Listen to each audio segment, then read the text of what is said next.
Bienvenue à tout le monde. Ça nous fait grand plaisir que vous soyez là. Donc vous faites un grand cercle autour de l'entrée de la maternelle, s'il vous plaît. Cet endroit sacré sera dédié à la préservation et à la promotion de notre riche patrimoine culturel.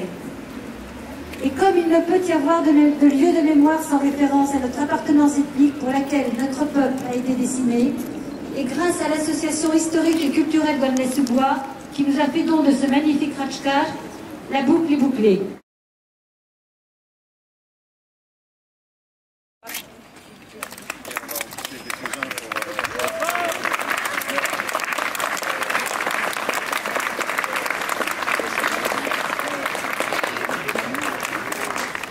Amen, Alleluia, Alleluia, Alleluia.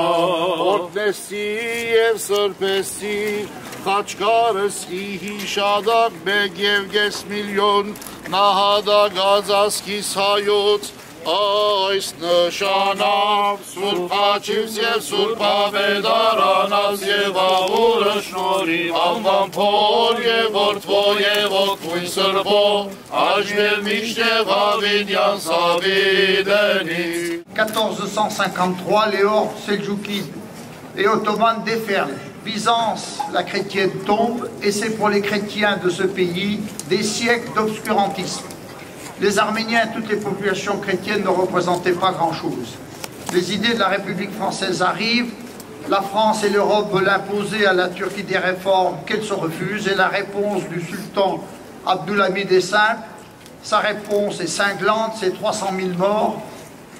Et voilà où commence le désastre des Arméniens, que nous situons le 24 avril, mais c'est quand même en 1894-1896 qu'est tombé le premier coup de hache sur les populations, 300 000 morts. Un gouvernement jeune turc promet des réformes, ils arrivent au pouvoir. 1909, la furie nationaliste turque reprend et c'est à nouveau 30 000 morts à Adana, deuxième coup de hache. Le plan diabolique d'extermination des Arméniens se met en place, 600 intellectuels sont déportés, les exodes. Il y a un film qui passe le cut qui montre cette période extrêmement tragique de la déportation et du meurtre de toutes les populations chrétiennes.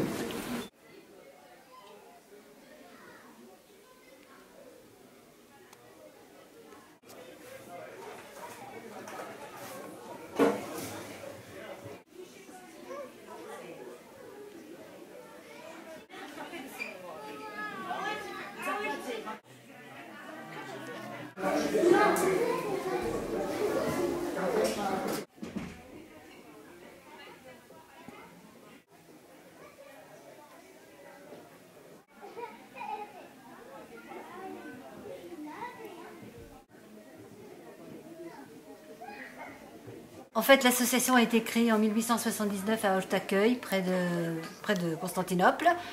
Elle a été créée au départ pour enseigner la langue arménienne dans les provinces éloignées de la Turquie.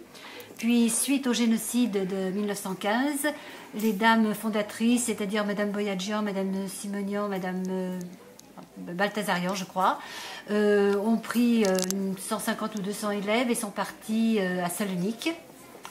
Et de Salonique, elles sont arrivées à Marseille en 1922 ou 23, puis en 1925-26, nous nous sommes établis au Raincy, où, dans le lieu où nous sommes actuellement, où nous avons, je crois, accueilli 300 orphelines au départ. En tout, l'association des dames a accueilli près de 600 orphelines. L'école dont nous sommes était un orphelinat au départ, ensuite un internat, puis dans les années 1980, nous avons commencé à faire une école à peu près, enfin une école normale, et nous avons obtenu nos premiers postes sous contrat en 1988. Et de là est parti le collège, et depuis nous sommes sous contrat d'association avec l'État. Et cette année où nous commémorons notre maternelle, nous venons d'obtenir notre premier poste sous contrat pour la maternelle 3 de notre école. Très bien. Vous avez combien d'élèves actuellement? Nous avons 240 élèves. Et à la maternelle? 46.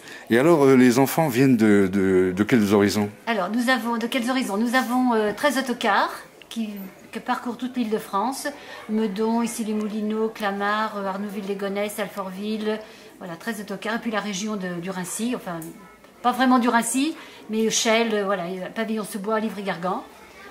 Et voilà, les enfants partent de très bonne heure le matin, rentrent tard le soir, mais ils viennent avec entrain et cœur et c'est tout. Donc c'est une association qui est bénévole, bien sûr. Alors nous sommes 10 dames bénévoles, entièrement bénévoles. Notre association a été reconnue de bienfaisance depuis 2005.